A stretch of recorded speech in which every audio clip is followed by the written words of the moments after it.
Arcadian Vanguard presents The Wrestling News in your daily wrestling newscast for Monday, May 12th, 2025. Good morning, I'm Mike Sempervive. Before we get to our main story this morning, we have some notes out of Japan. All Japan Pro Wrestling presented the 13th night of the Champion Carnival yesterday in Sapporo.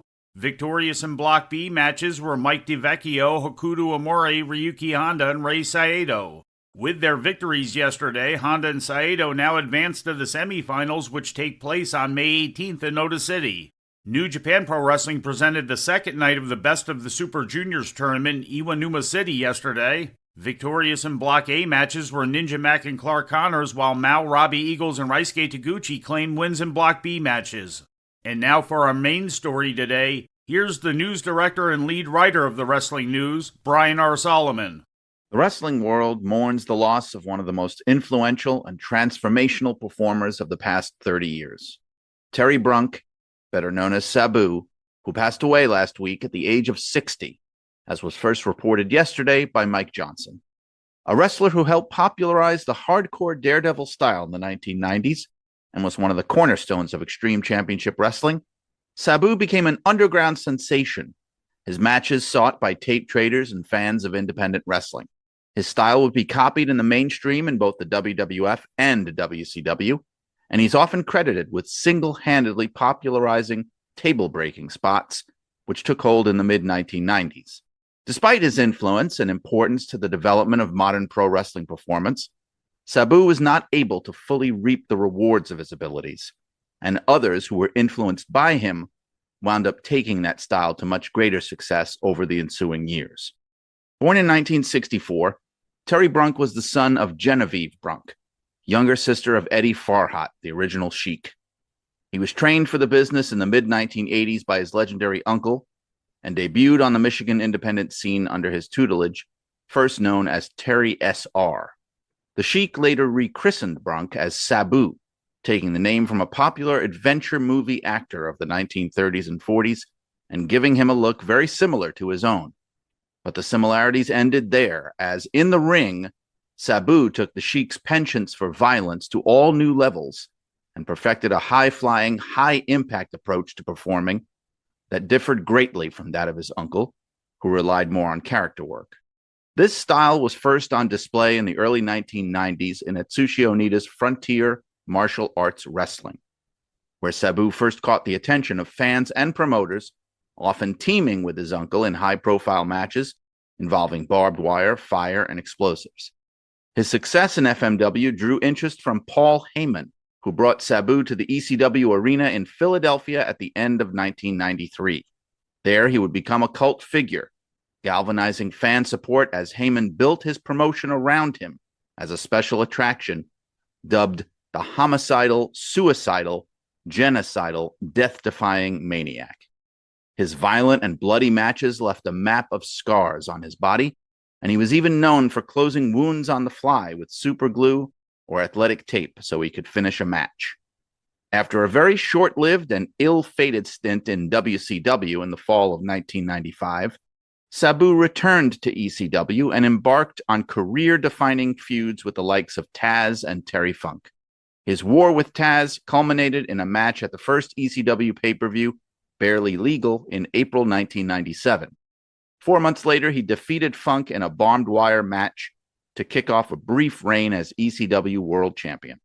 During his time in ECW, he would also hold the World TV title and the Tag Team title on multiple occasions with Taz and Rob Van Dam. Drawing interest from Vince McMahon while part of an ECW invasion storyline, Sabu was considered for a run in the WWF as the Sultan, but refused when the company would not allow his uncle to manage him.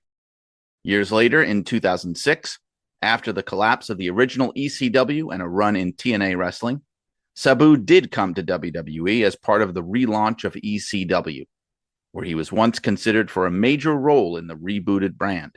But again, the run was cut short, due in part to Sabu's refusal to change his character and speak in public, which he had never done before.